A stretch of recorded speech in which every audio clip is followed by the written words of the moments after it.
बुद्ध एक सांझ बोल रहे थे। सम्राट सुनने आया था, सामने ही बैठा था और अपना पैर का अंगूठा हिला रहा था। बुद्ध ने बीच में ही बोलना बंद कर दिया और उस सम्राट के अंगूठे की तरफ गौर से देखने लगे। सम्राट सकुचाया, घबराया, बेचैन हुआ, और भी लोग देखने लगे कि बात क्या है। बुद्ध के देखने को देखकर सम्राट ने जल्दी से अपना अंगूठा जो अब तक हिल रहा था उसे रोक लिया।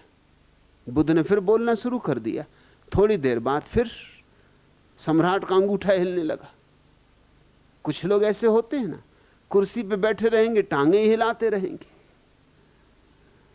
यहां वहां खुजाते रहेंगे, कुछ ना कुछ करते रहेंगे, होश ही नहीं क्या कर रहे। बुद्ध ने फिर बोलना बंद कर दिया। सम्राट को बेचैनी होने लगी। उसका वजीर भी पास बैठा है, उसकी रानी भी पास बैठी है। उनको भी लगा कि ये तो बड़ी भद्द की बात है। सम्राट ने कहा, आप बोलना बंद क्यों कर देते और मेरे अंगूठे की तरफ क्यों देखने लगते?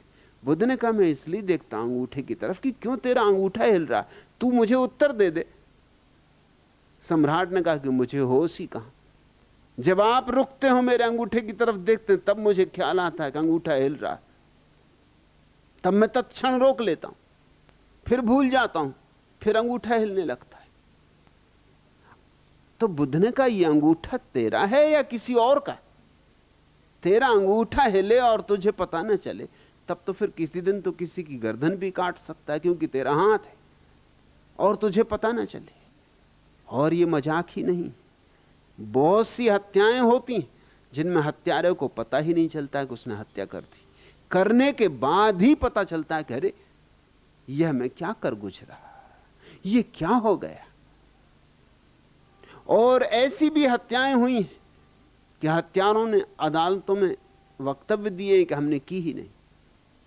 पहले तो यही समझा जाता था कि ये लोग झूठ बोल रहे हैं, लेकिन अब मनोवैज्ञानिक कहते हैं कि जरूरी नहीं कि वो झूठ बोल रहे हो सकता है वो ठीक ही कह रहे हैं, उन्हें पता ही ना हो, इतनी मूर्छा में हत्या की गई हो।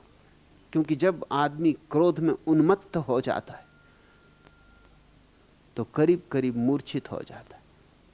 क्रोध की गहन अवस्था में तुम्हारे शरीर में ऐसी ग्रंथियां हैं जिनसे जहर तुम्हारे खून में दौड़ जाता है, और उस जहर के कारण एक मूर्छा छा जाती।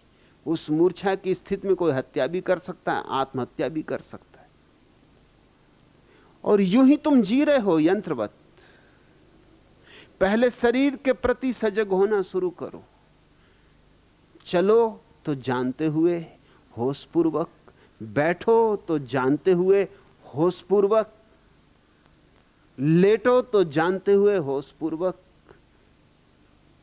इतनी गहनता को लाना है होश में कि एक ऐसी घड़ी भी आ जाए कि रात करवट भी बदलो तो भी होशपूर्वक, और अंततः सोए रहो तब भी तुम्हें यह होश रहे कि शरीर सोया है, मैं जागा हूं। जिस दिन यह घटना घट जाती है उस दिन एक पड़ाव पूरा हुआ, 1/3 यात्रा पूरी हो गई। फिर दूसरा प्रयोग मन पर करना है। फिर मन के विचार, कामनाएं, इच्छाएं, ऐषणाएं, स्मृतियां, कल्पनाएं, सपने, इनको देखना है। ये मन की ये सारी कामनाओं का जाल तभी संभव है देखना जब पहले शरीर की स्थूल प्रक्रियाओं पर तुम्हारी जागृति जम गई हो, तब सूक्ष्म पर उतरा जा सकता है। एक एक कदम बढ़ना होगा। जो शरीर पर सफल हो गया वो मन पे भी सफल हो जाएगा। उसके हाथ में राज लग गया। और जब तुम्हारे मन पर तुम्हारा होश गहन हो जाएगा तो तुम चकित होगे। जब शरीर पर होश गहन होता है तो शरीर में एक कमनीयता, एक कोमलता, एक सौंदर्य, एक प्रसाद उतर आता है, एक संगीत, एक लयबद्धता एक छंद छा जाता है,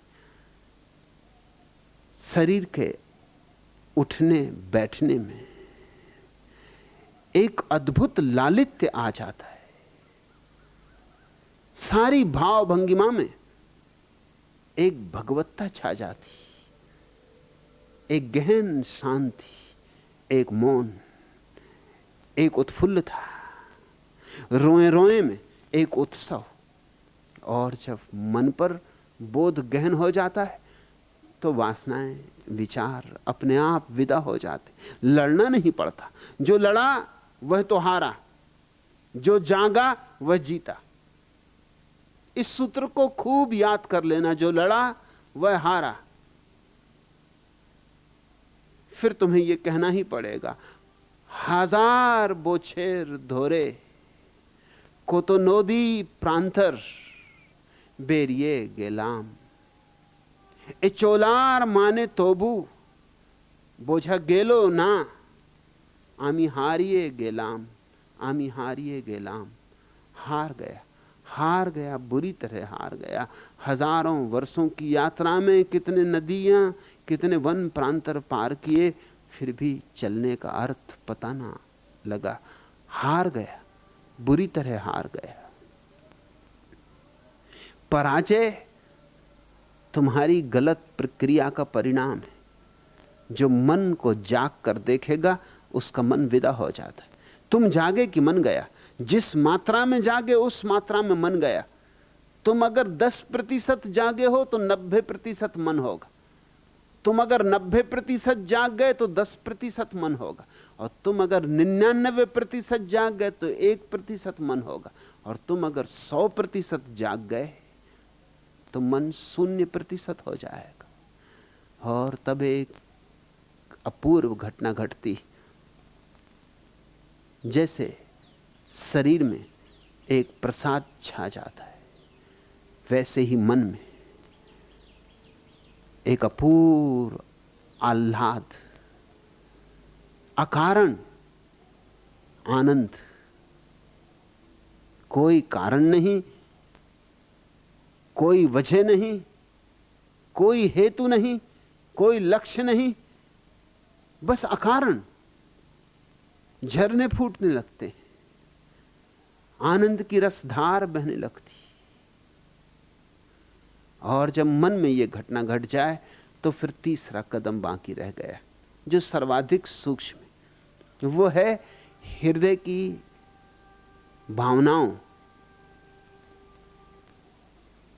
के प्रति सजगता। वो सबसे सूक्ष्माति सूक्ष्म हमारा जगत है। भाव विचार से भी गहरे और भाव विचार से भी नाजुक है। फिर आखिरी प्रयोग करना है, अपनी भावनाओं को देखना है। विचार पर जो जीत गया वो भावनाओं पर भी जीत जाएगा। राज तो वही है, कीमिया तो वही है, कला तो वही है, सिर्फ अब गहराई बढ़ाए जाना है।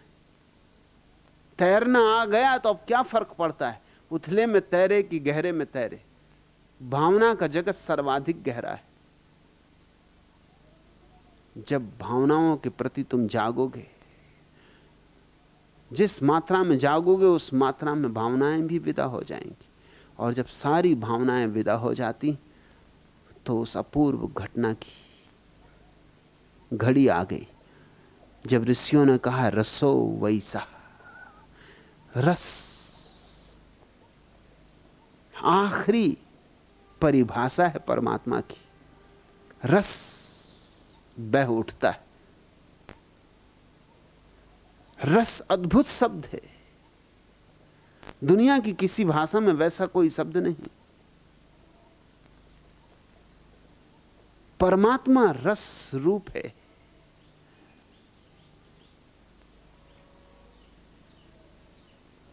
और ये 3 कदम है। इन 3 कदम के बाद चौथा प्रसाद है। चौथा भी है लेकिन वो तुम्हारा कदम नहीं। 3 तुम उठाओ, चौथा कदम परमात्मा उठाता है। उस चौथे को हमने कहा है तुरीय समाधि। तुमने 3 पूरे कर लिए, तुम अधिकारी हो गए, पात्र हो गए चौथे को पाने के। चौथा तुम नहीं उठा सकते, चौथा तो परमात्मा उठाएगा। ये पूरा अस्तित्व तुम्हारे सहयोग में खड़ा हो जाता है। और जब चौथा कदम भी उठ जाता है और समाधि सघन हो जाती, समाधि के मेघ घिर जाते, आ गया आषाढ़ का महीना, होने लगी रिमझिम, तब जीवन में जीत है। उसको तुम कह सकते हो जिन अवस्था, विजेता की अवस्था। उसके पहले तो हार ही हार है।